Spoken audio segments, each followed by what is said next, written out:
Peace family, and welcome to another episode of Master Roots Chronicles with your host, the Urban OG. And today is day 2 of trimming. G3 is done. They done went through 5 days, been hanging upside down for 5 days now. Well, today I make it 6 days, and I usually do that with my plants so I could have let the energy in the plant dissipate. The phrase they use for that is letting the plant die, you know, so we're not talking literal, it's like a metaphor, meaning to let the energy dissipate out of the plant. And you know, when that process is done, because the leaves will look like this,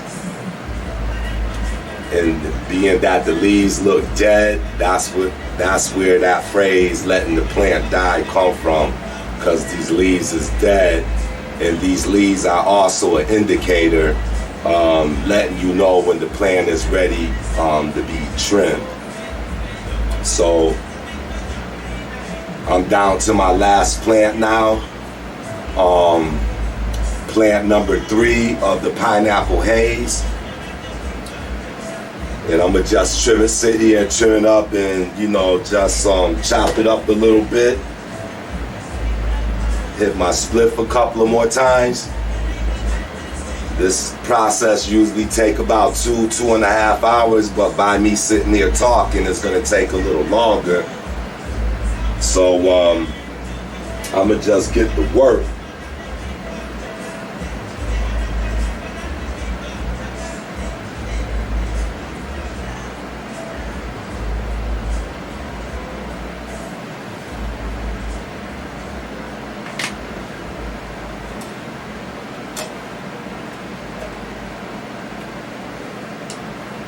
And you see these little side branches, I like to get rid of them and do them last.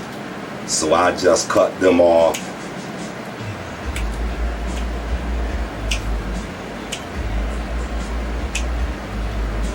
And get it down to like the main bud. And like I said, I just go through all of my fan leaves and get them out the way.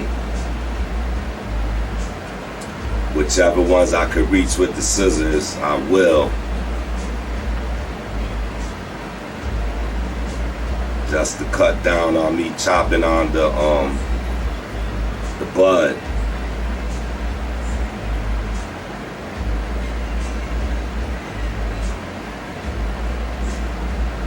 So this is a tedious process.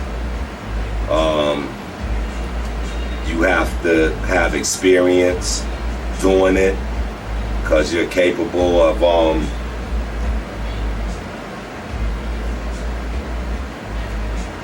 messing up your buds.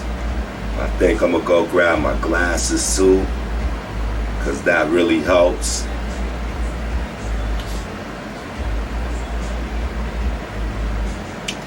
And I got my dry box over there. When it's done, just cut it off, toss it over there until all of them is ready.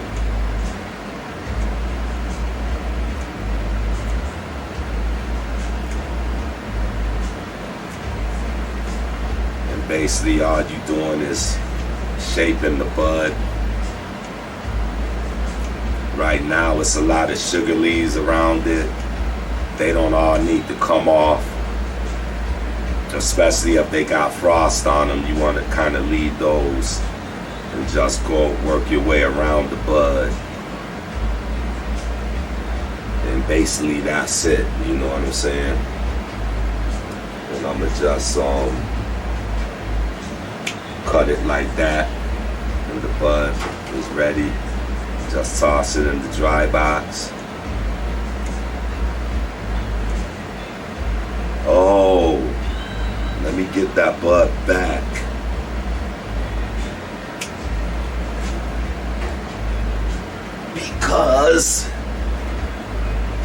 I seen a seed in here.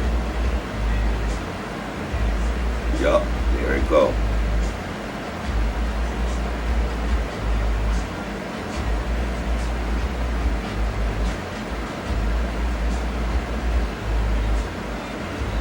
Come on, see. Stick into the goddamn bud.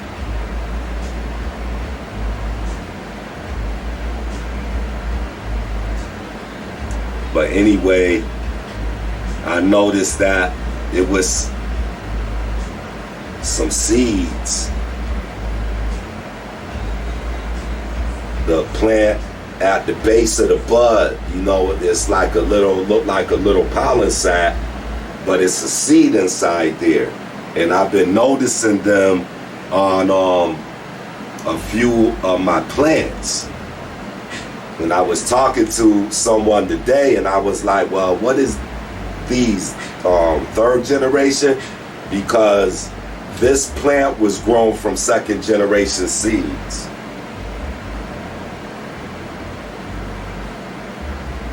So I'm like, asked him, and he was like just as baffled as me and shit. He said he don't know what to call it, you know, but I was like, well, maybe they might be third generation, you know what I mean? And I think I know what happened, because I had for some reason one of my plants started balling, and I got it out of here. And usually when that happens, I just let the plant die, you know, discard it or whatever, because it's a male plant and I have no use for it. But this particular time I said I wanted to keep it alive and grow it out and see what happens, because I never grew out a male plant before. And since it was in the beginning of the spring, I took the plant, got it out of here, and took it outside and put it in a little flower bed that I got out there. So this is about a 2x2, maybe 2.5 by 2.5 feet. 2x2 by 2, and I put it out there, and what happened is the plant started growing, and those pollen sacs started, you know, multiplying on the plant, and the plant got taller, and about 2 weeks later, I had went out there because it had got tall, and I shook the plant, and a whole bunch of dust came off of it, and I think some of that pollen made it to my intake system, because in here I get fresh air from outside, because I got duct pipe going all the way to the outside, and it sucks in with the intake fans and sucks in fresh air into this area right here. So I always got a constant supply of fresh air for the plant. And I think that some of the pollen made it through and got to my plants. And I'm not upset, because so far I just been finding the seed, like one seed at the base of the bud. So that's cool, because the last time that happened to me, it seeded up my buds, you know what I mean? And every time I cut the bud, seeds would fall out of it.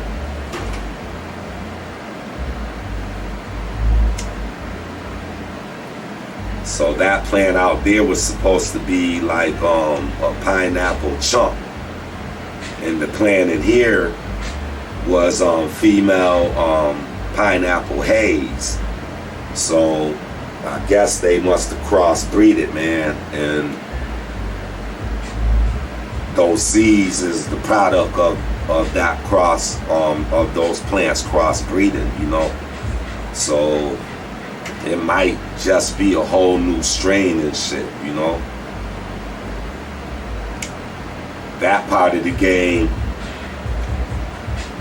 I don't know too much about, you know.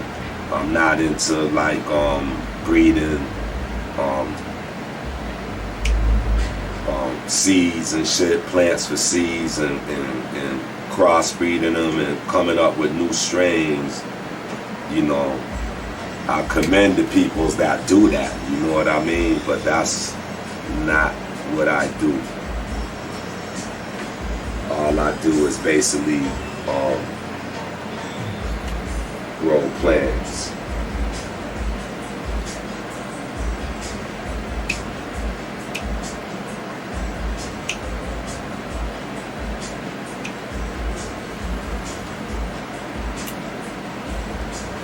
Even with cloning, I'm going to try to give that another shot because I wasn't good at doing that neither.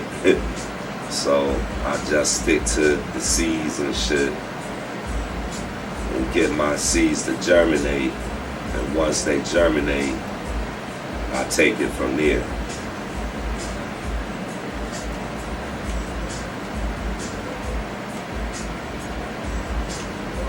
And I kind of prefer seeds over clones anyway, because clones kind of grow funny, like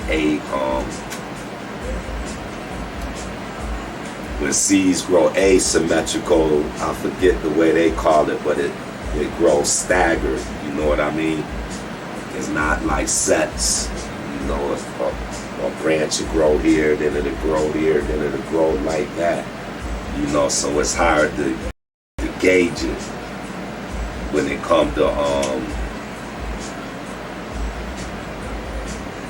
pruning and topping it, you know, for me at least. But with the seeds, like I said, they grow asymmetrical. So you have no problem identifying sets of branches and stuff because they grow in sets, you know.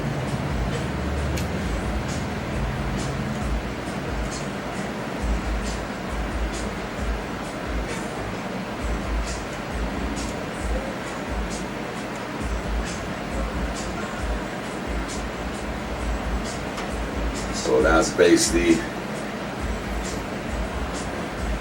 how I do my buds.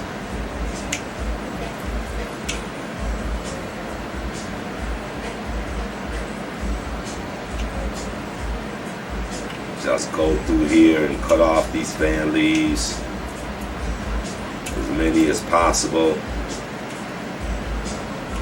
That's the quickest part, because you can see the stems and all that shit.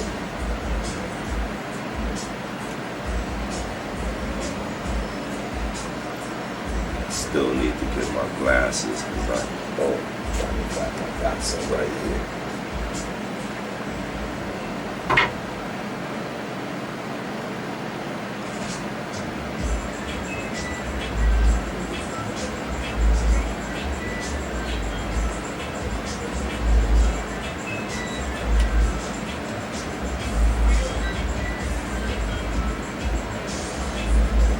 Yeah, I like my glasses when I'm doing this because I have to see more clearly what I'm doing and I cut down on the mistakes.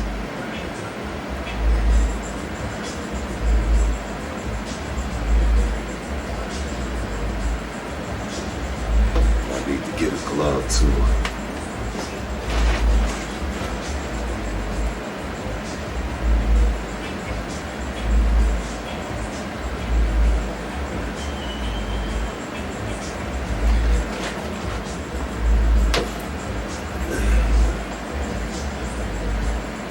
Your hands will get sticky. And this shit is hard to get off your hands, man. Believe it or not, it just don't come off.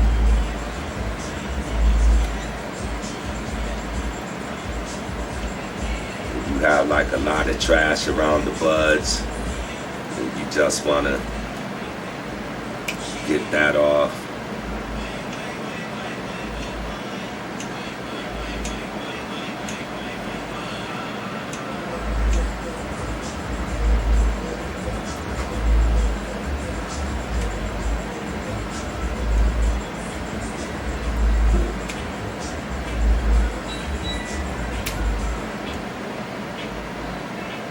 See?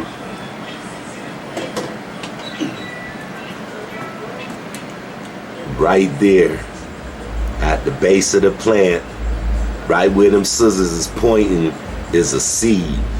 And that's where I'm finding them. They're not all up in the bud, it's just right there. And that's even different from the first time it happened to me. So that's the reason why I think that it was pollinated. And these seeds is actually a whole different strain. It's a mixture of pineapple haze and pineapple chunk, and whatever those is crossed with, now it's all together. It's one product now. And I'm gonna save those seeds for my outdoor project next year, because the one thing about them type of seeds, they're very vigorous when you start to germinate them, you know. And that's because they're new, they're fresh, you know what I'm saying? They're not stale.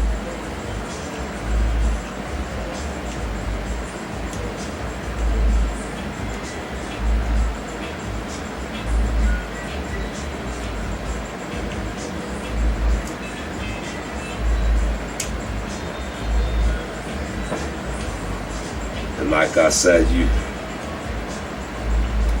when you get seeds like that, those is the best ones to like germinate, because you're gonna have like a 98% germination rate with those, you know what I mean?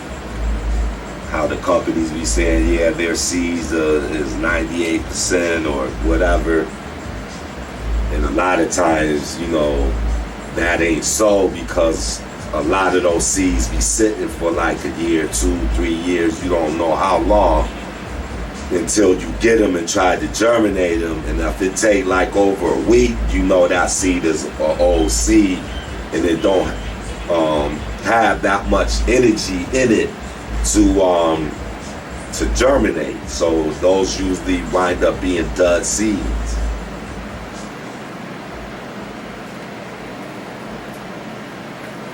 Find a lot of them with these seed companies and stuff, man. So I would rather use these seeds, because for one, I know they're feminized, and two, they say that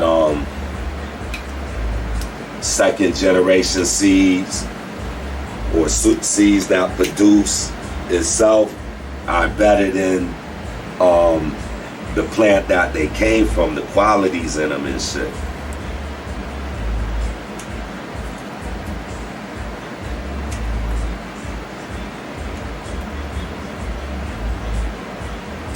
So I will be keeping those.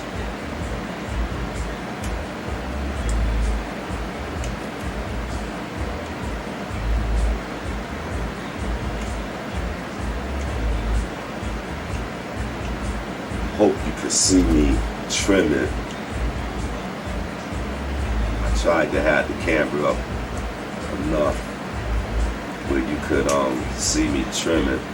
I got my trash bucket right here, so everything just falls into the trash bucket, because this could be a messy process too. Have shit everywhere.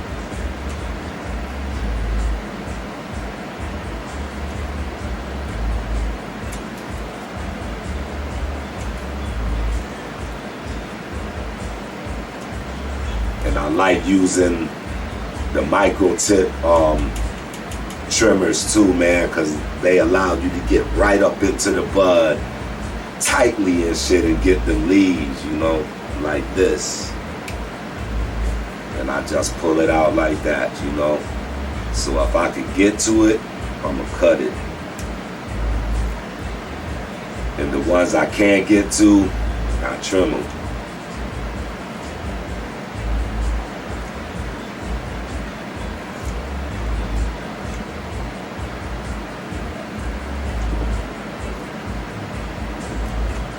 And you're just shaping up the bud, you know.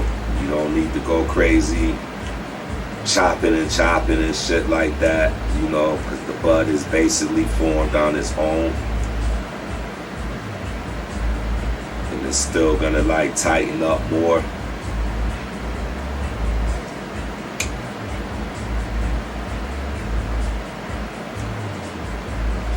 Like the real trashy stuff you want to get off.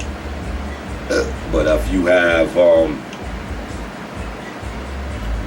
leaves with frost on them, leave part of it, you know, don't cut it all off, just leave part of it like that.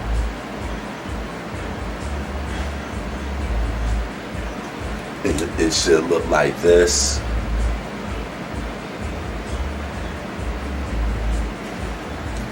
And once it starts drying and curing, it'll start tightening up and taking form and shit.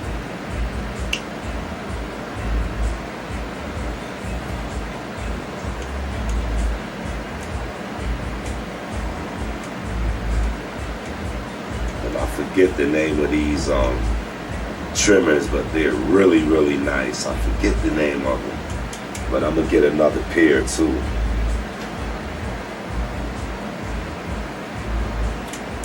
They retractable. The blade is really, really sharp on them. They micro tip, so you could really like get up in the bud and really like manicure it.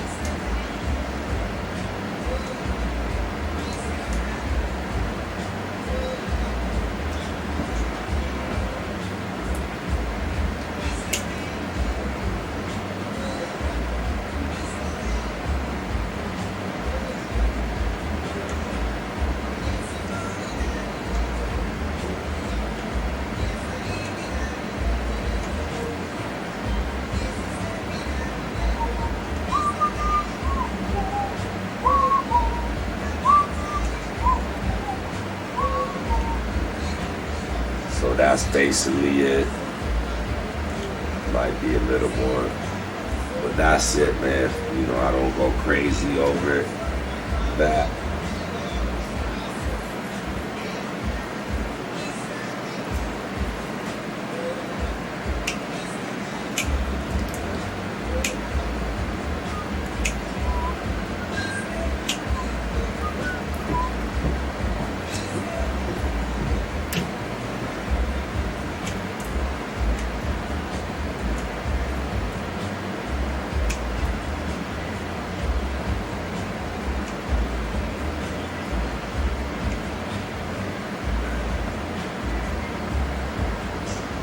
Like I said, I've been trimming for like 15 years now, man. And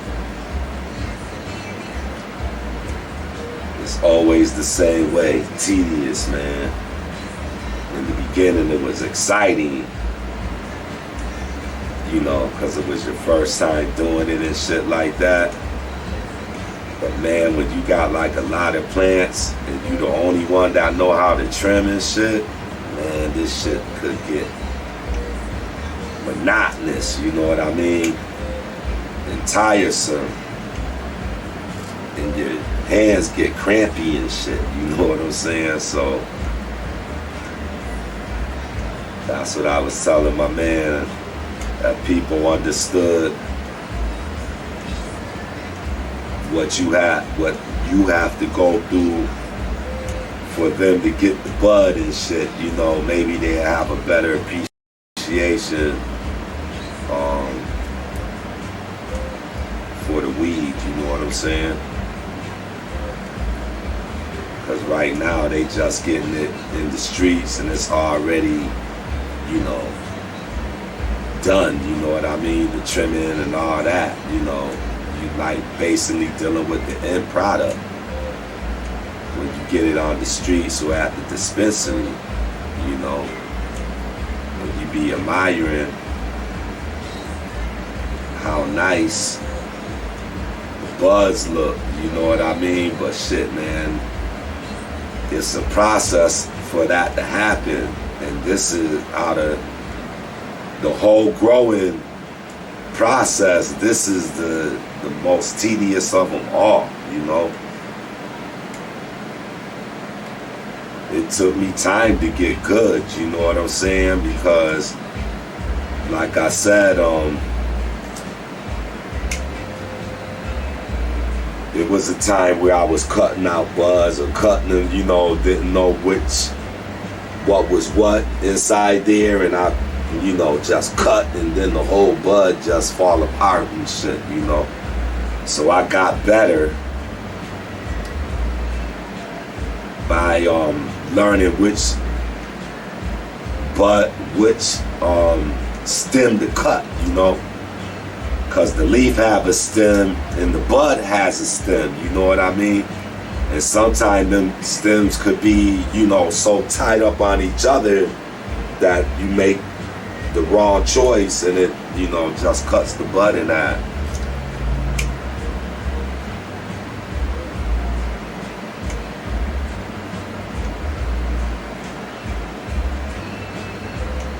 And, you know, and in the beginning, I was like a wet trimmer. I just now switched over to dry trimming based on the information that I was finding out about it. You know what I mean? And I just determined that regardless of it wasn't my preference, it still was the best way to do it.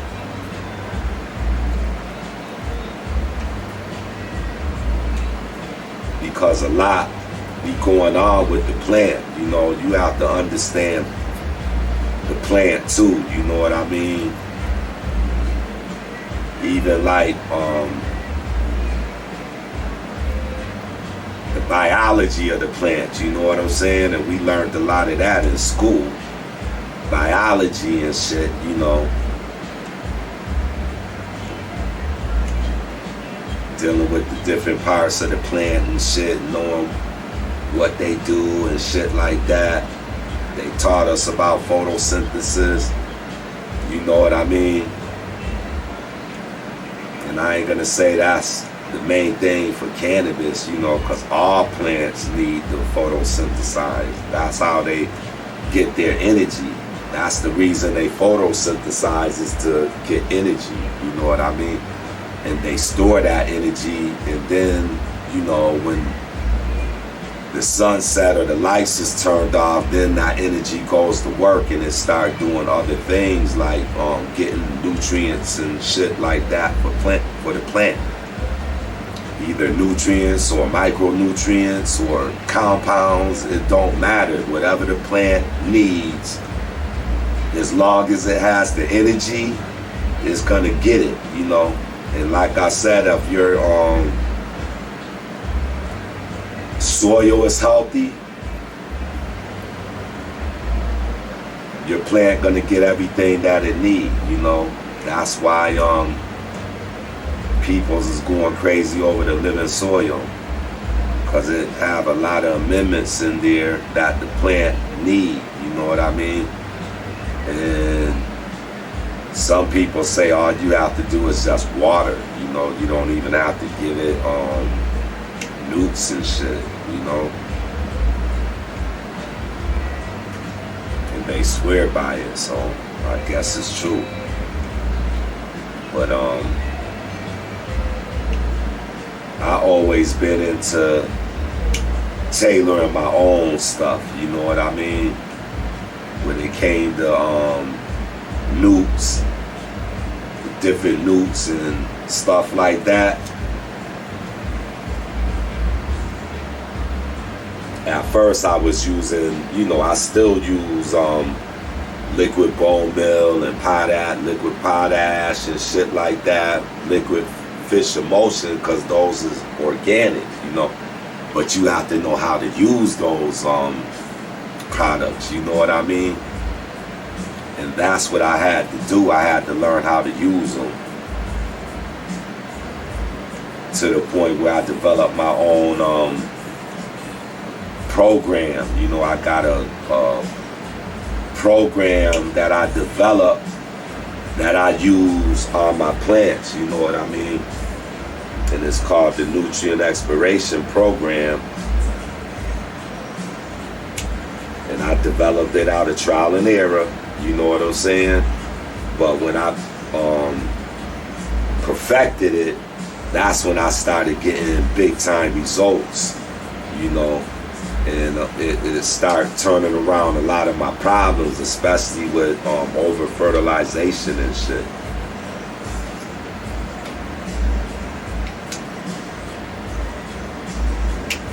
So I like to tailor my own stuff, and in the last 3 to 4 years I've been getting into amendments more so than nutrients and shit, because they have a whole line of nutrients out there for you to use, and bags, bloom, and boosters and all that coming from a company, you know what I'm saying? I know a brother who just started growing, and I was like, well, what you using? He was like, I'm using Sissy Bloom and Sissy this and Sissy that. And I used to be like that too, man, until I started understanding the plant-soil relationship, you know what I mean? And what makes it work. And what I came to find out is that it's the microbes in the soil that sets everything off, man. You could use as much nutes or nutrients as you want, organic or even chemicals. Well, I ain't gonna say chemicals because I don't know how chemicals work, and I don't use chemicals. I never did from the very beginning, and I've been doing this for 16 years. And when I was first introduced to this, I let my mens know that I wanted to do organics, and they told me I was on my own. And I asked them why, and they said organics is too slow, But it didn't matter because it fit my profile, being a Rastafarian, and dealing with nature, that's part of our culture, you know what I mean? So it was only fitting for me to do organics and shit, you know what I'm saying?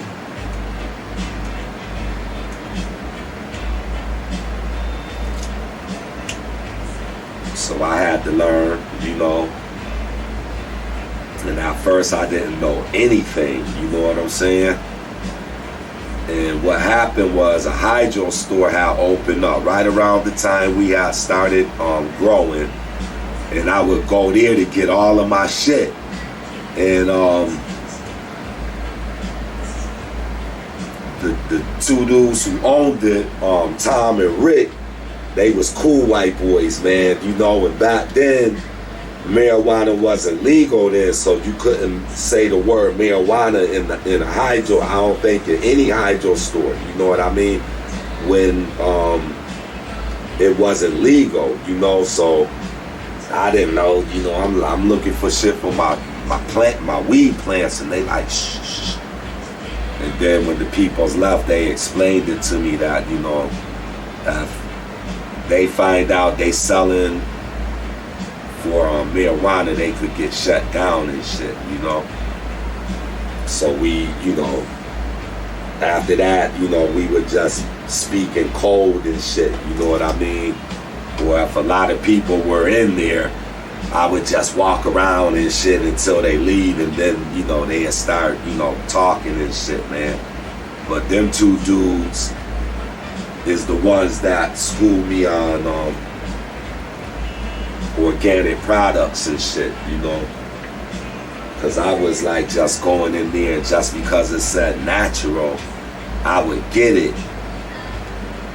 And then they would say, no, man, you don't want that. And I'd be like, why? It says natural. And they say, nah, man, it got petroleum in it, you know. And they would point out some shit, ammonium or ammonia or some shit like that. And they were saying that's not organic, you know. They derived that, you know, through a process and shit, you know what I mean? So they did that enough times where I started, you know, understanding what to look for in my products and shit, you know what I mean?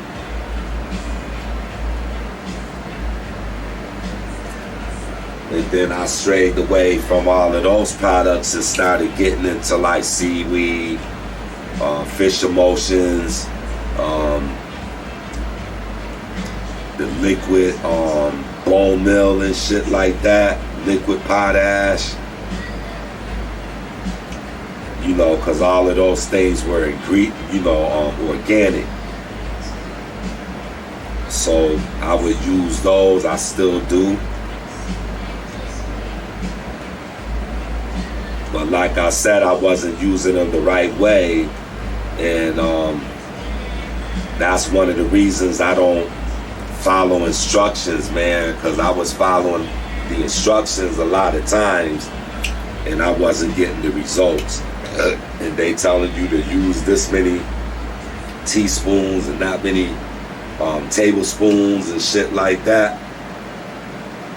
And for instance, with the potash, when I bought that shit, you know, and I'm like, yeah, you know, I used to just be making hodgepodge, you know, and put this in there and that in there.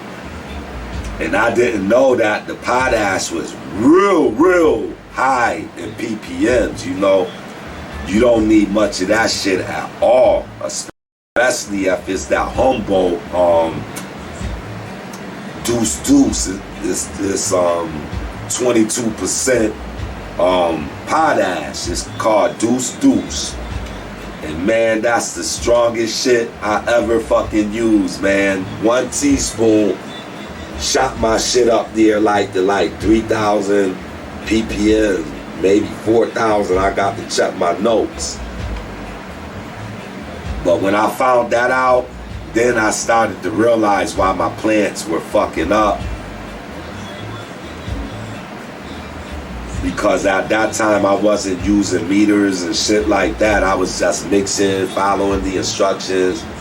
Whatever the instructions say is cool. You know, if the instructions say put a tablespoon in there to a gallon or whatever, you know, that's what what I did, you know what I mean? Even if the ppms were like 4,000, I thought that was cool because the instructions said to do it, you know. And I came to find out slowly but surely that the instructions is a lot of reasons that you be having problems with your fucking plant, man. Believe it or not.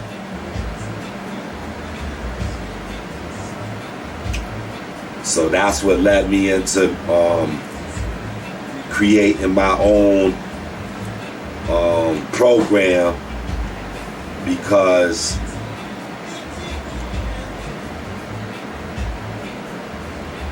I had read an article one day and they was talking about nitrogen sensitive plants, and I'd never heard of nothing like that in my life, you know what I mean?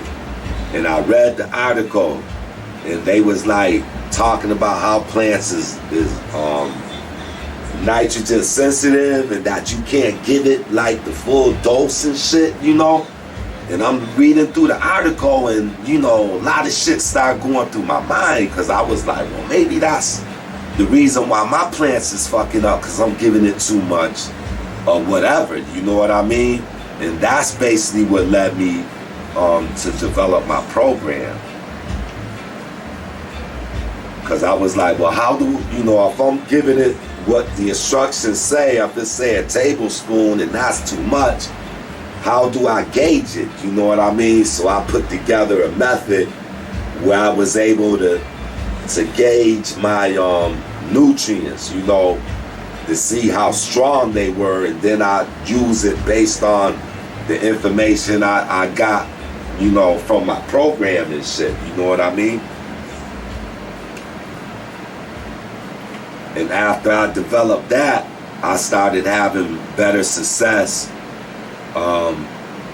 using my nutrients and shit, because my notes said it was this strong, I need this much, or I might be in this stage of veg, I might be in early veg, so you know, they say use half strip, quarter strip, you know, but you have to use your ppm meter, man, to gauge that shit, you know what I mean? And make sure that you're giving it the right amount of nutrients, you know, because if your plant is in, if it's in early veg, you know that it can't take no more than 500 ppm, you see? So, and if it need nitrogen, phosphorus, and potassium, you have to mix it just right so that when it's all done, it adds up the ppm, you know, adds up to 500 ppm, you know, so you have to know how to use those nutrients accordingly, you know what I'm saying?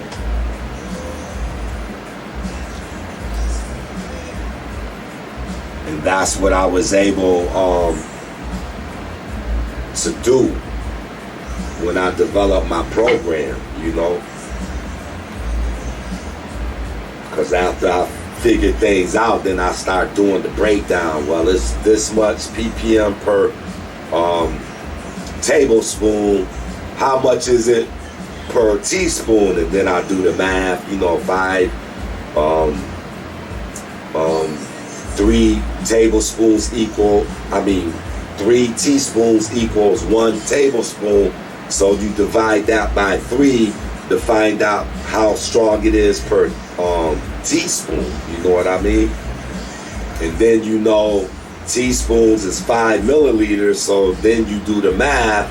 A teaspoon is 5 milliliter, so you divide that 5 into whatever number you got, and then it'll give you how strong it is per milliliter, my program, you know?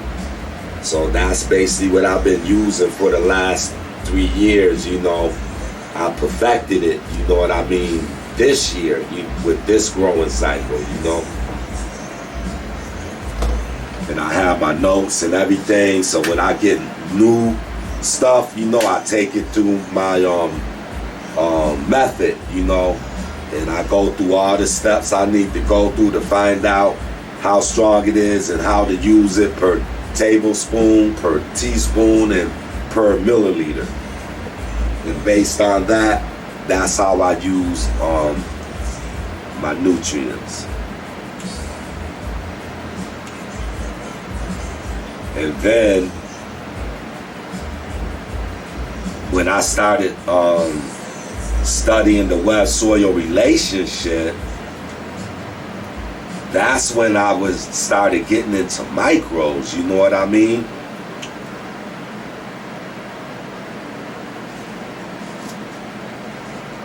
And then I started realizing that microbes is the main ingredient that sets everything off, man. It sets everything off, man. Just like that, you know what I'm saying? What I mean is that the microbes is what you need in your pot to break down your nutrients. See, I didn't understand that in the beginning. And that's why I wasn't having success, because I was just using nutrients in the beginning, just, you know, every week, once a week, or every 3 days, however my schedule was, just using the nutrients. And what was happening is the nutrients were building up, you know, and then after so long, when it was time to flip over, you know, the flour was so much build up in my pots that I started having problems. So about 3 weeks in the flour, there it go, deficiencies and shit. Leaves, turning spots, necrotic spots and shit, corrosives and all that shit. Start to set in my leaves, you know. And then I like to say I go from feeling good to playing Dr. Phil, you know what I mean? Trying to bring my plants back. And I spend so much time doctoring them that they never really reach their full potentials. I got another seed, yo. Right there. Just one.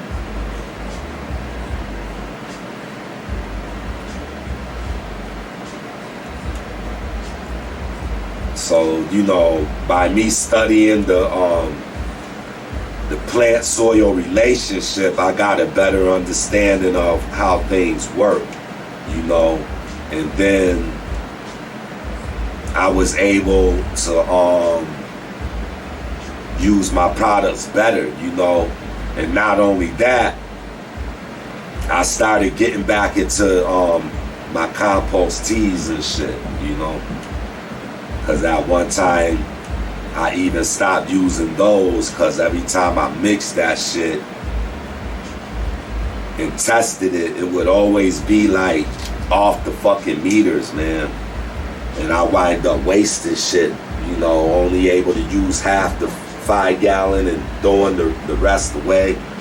You know, only able to use a gallon and throwing 4 gallon, you know, and I got tired of that, man, because I was wasting a lot of shit. And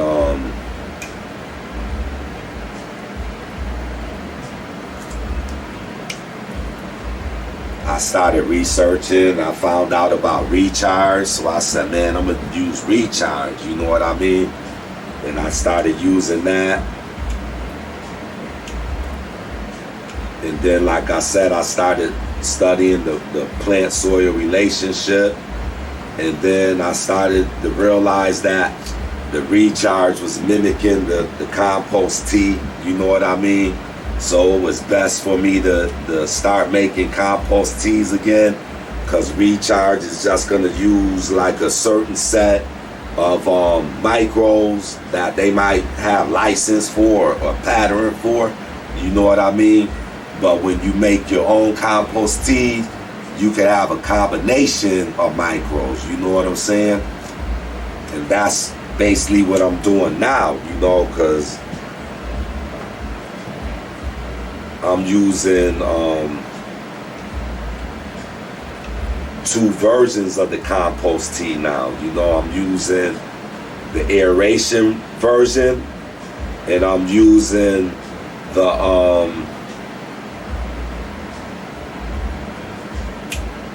abstract, you know, and I found out about that, like I said, studying the plant-soil relationship, you know, and researching, watching videos and shit. And I always like to shout out Dr. Elaine Ingram, you know, because she is like tight with her shit, you know what I mean? And I watched a lot of her videos, and she made me understand a lot of things too, you know what I'm saying? So, like I said, I got back into making my compost teas, and not only making it, I started tailoring my mixes and shit, you know. I started putting together my own compost teas, you know what I mean? Buying all the ingredients that the plant might need, and then I mix them accordingly, you know what I mean? And I make, you know, about a gallon of compost tea and shit, and that'll last through a whole growing cycle and shit. And it's very, very concentrated. I call it Smart Soil Compost Tea Mix, because I did a lot of research into putting it together, you know what I mean? Even that program, finding out how to use my nutrients, and then